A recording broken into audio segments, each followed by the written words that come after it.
అన్నమయ్య జిల్లా కలికిరి గ్రామ స్థాయిలో గృహ సారథులు వస్తున్నారు. నల్లారి గ్రామ స్థాయిలో ప్రతి 60 ఓటర్లకు 2 చొప్పున గృహ సారథులు వస్తున్నారని తెలుగుదేశం పార్టీ జాతీయ ప్రధాన కార్యదర్శి పీలేరు నియోజకవర్గ శాసనసభ్యులు నల్లారి కిషోర్ కుమార్ రెడ్డి అన్నారు. కలికిరి మండలం నగిరిపల్లిలో జరిగిన పీలేరు నియోజకవర్గ కార్యకర్తల సర్వసభ్య సమావేశం జరిగింది. ఈ సందర్భంగా ఆయన మాట్లాడుతూ ప్రతి ఇంటికి అభివృద్ది సంక్షేమ ఫలాలు అందించడమే కూటమి ప్రభుత్వ లక్ష్యమని ఎమ్మెల్యే అన్నారు.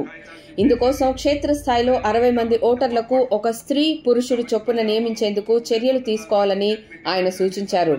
ఈ బాధ్యతలను మండల స్థానిక నేతలు సమన్వయం చేసుకుని గృహ సారథులను నియమించుకోవాలని ఆయన సూచించారు.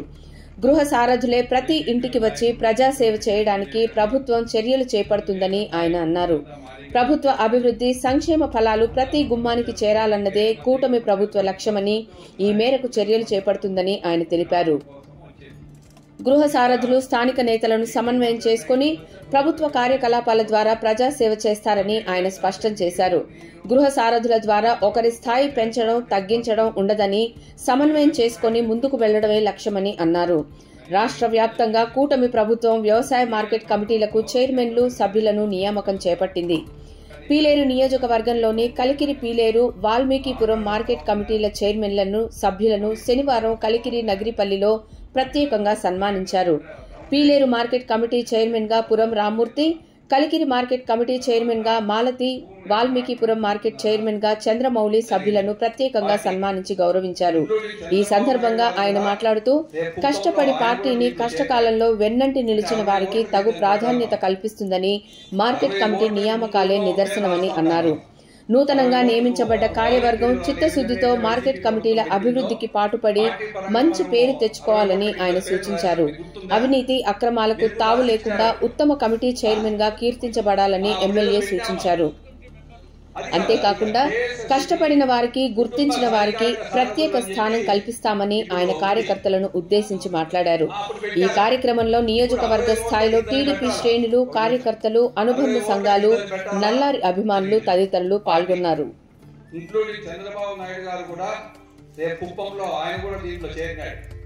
అంటే 60 ఓట్లకి ఇద్దరిని పెట్టాలి. మనం 60 ఓట్లకు ముందు ఉన్న ఒక పేరు రాస్తా ఉన్నాం. మనం 60 ఓట్లకు అప్పుడు వాలంటీర్లు వాళ్ళు ఏ విధంగా అయితే వైసీపీ ప్రభుత్వం పెట్టిందో పార్టీ పరంగా మనము 60 ఓట్లకి 2 పేర్లు రాసినాం. మీకు గుర్తుందా? మీరు కూడా రాసి ఇచ్చినారు అప్పుడు. అప్పుడు ఏదో పెట్టాం మనం. అది కాదు కేఎస్ఎస్, ఇది కుటుంబ సాధికారిక సారథులు అని చెప్పి ఇప్పుడు ఉంది. అప్పుడు పెట్టారు. ఇప్పుడు 60 ఓట్లకి 2 పెట్టాలా? ఒక నిమిషం. 60 ఓట్లకి 2 పెట్టాలా? దాంట్లో మెయిన్ లీడర్ నల్లారి కిషోర్ కుమార్ రెడ్డి గారి నుంచి నేను కూడా నగిరిపల్లిలో 60 ఓట్లలో నేను కూడా చేరాలి ఫస్ట్, ఇంక్లూడింగ్ చంద్రబాబు నాయుడు గారు కుప్పంలో, లోకేష్ మంగళగిరిలో. ప్రతి నాయకుడు ఎవరైతే గ్రామాల్లో ఉన్నారో కంపల్సరీ రేపు ఏ నామినేటెడ్ పదవి కావాలన్నా, రేపు నిలబడాలన్నా, ఏది కావాలన్నా దీనికి కుటుంబ సాధికారిక దాంట్లో ఉండాలి నాయకుడు. మెయిన్ 60 ఓట్లకి 2, ఒక మగోడు ఒక ఆడాన. మెంబర్షిప్ ఉండాలి, సభ్యత్వం ఉండాలి. మళ్ళా వాళ్ళిద్దరికి ఇప్పుడు ఓటర్ లిస్టులో ఒక గ్రామంలో ఒక బూత్ లో 60 ఓట్లకు 2 పెట్టుకుంటా పోవాలి. అదేం పెద్ద కార్యం. ఇప్పుడు ఓటర్ లిస్ట్ కూడా ఇస్తున్నాం మీకు. కొత్త ఓటర్ లిస్ట్ కూడా వచ్చింది, అది కూడా మీకు ఇస్తాము. 2 days టైం తీసుకోండి. అది పెద్ద పనేం కాదు. మళ్ళీ మీరు మెంబర్షిప్ చేసి 4 రోజులు చేయకూడదు. ఓటర్ లిస్ట్ సంఘ సముద్రంలో 2 బూతులో ఓటర్ లిస్ట్ పెట్టుకోవటము 60 ఓట్లకు 2 పేర్లు ఇవ్వాలి అంతే. అదే పెద్ద ఎంతసేపు ఇవ్వాలబ్బా? పెద్ద చేయని వాళ్ళకి పెద్ద పనే చేస్తే ఇప్పుడే టిక్కు కొట్టించుకోవచ్చు కావాలంటే ప్రజలతో. కేవీపల్లి కావచ్చు, ఎక్కడ ఇసుక దొరికిన టిప్పర్లతో బెంగళూరుకు, మెడ్రాస్ కు లోకల్ ఉండే ఎమ్మెల్యేలు కానీ ఎంపీలు కానీ ఆ రోజు తరలిస్తున్నారని చెప్పి మీరు నాకు ఎన్నిసార్లు చెప్పినారు? మీరు గుర్తుందా? ఈరోజు మనకు ఓట్లు వేసిండేది మనం ఆ పనులు చేయము, సక్రమంగా పరిపాలిస్తాము. లేకపోతే జగన్మోహన్ రెడ్డి ఏదో ఇంతో అంతో ప్రజలకు చేసినారని చెప్పుకుంటాడు. జగన్మోహన్ రెడ్డి 11 సీట్లు ఎందుకు వచ్చినాయి? మీరే చెప్పండి.